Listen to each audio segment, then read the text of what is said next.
కంట జారా ఆనాడు లేని కన్నీళ్ళు నేల తల్లి ఒడిలో ఇయ్యాలా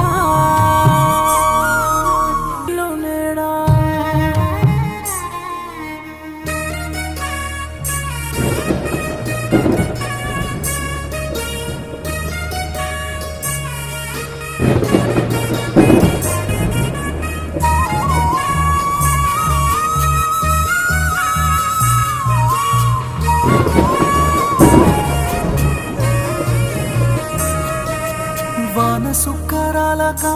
దున్నిన చెమట సుక్కరాలగా నెత్తురంత నీరుగా పోసిన ఊపిరంత ఊటగా నోటి కాడ అందని మెతుకు అలసిందా ఆకలి బ్రతుకు బాధనంత మోసిన